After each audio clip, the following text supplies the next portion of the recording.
Okay, we understand that you had a phone message go out to residents in the Canyon City area saying that you were opposed to moving Guantanamo Bay detainees to Supermax. Can you reiterate your reasons for that?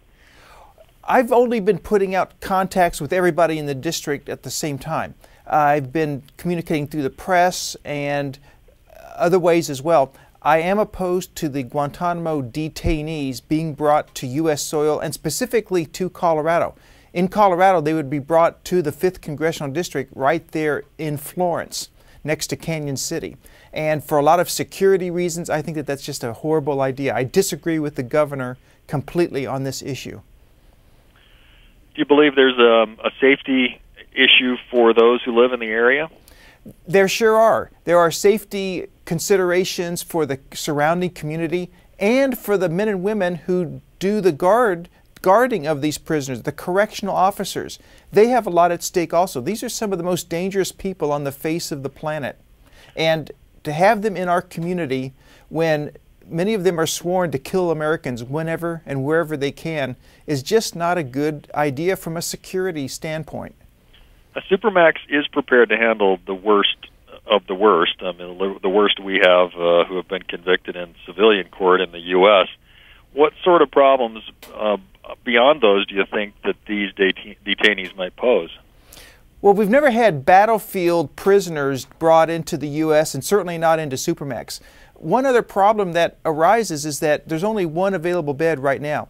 So if we bring in a lot of people from Guantanamo to Supermax, where do we put them? They're going to go to other places around the Bureau of Prisons system in the United States into less secure facilities because nothing's as secure as Supermax.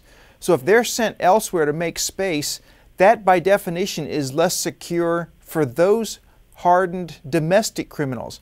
I say let's keep Supermax for the domestic criminals and keep the terrorists out of U.S. soil, out of our country, for people in that category of battlefield prisoners.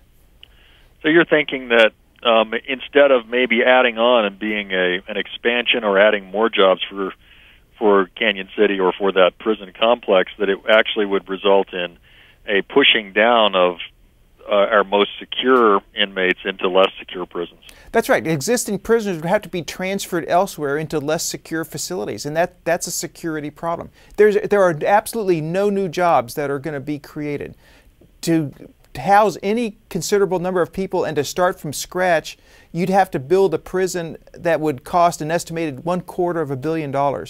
Now, we already have Guantanamo bought and paid for. I don't know why we would just let that sit empty. But apart from that, bringing people to Supermax does not create any additional jobs. The existing prisoners, to make room, would have to be transferred elsewhere.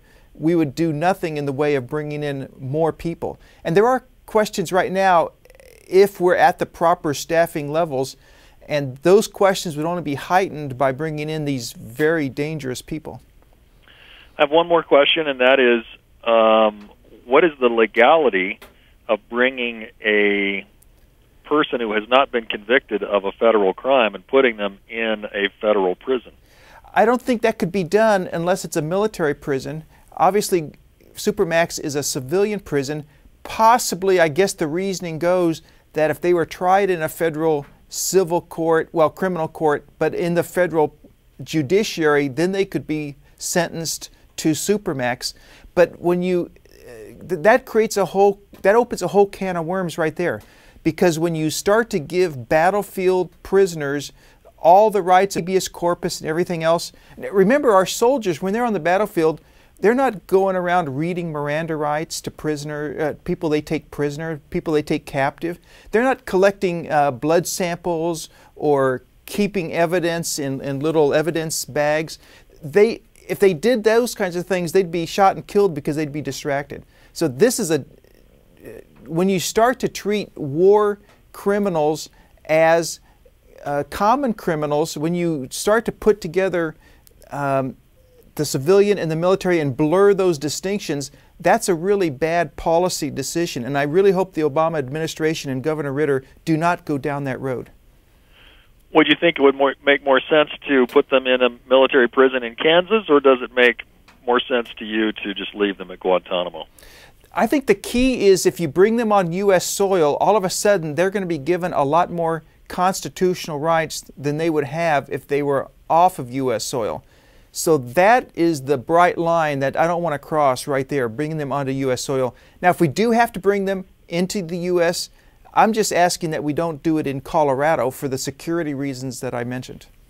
Okay. Thank you. Excellent, Congressman Lamborn. Thank you very much for your time. Good to talk to you, Greg. Thank you. Bye-bye. Okay.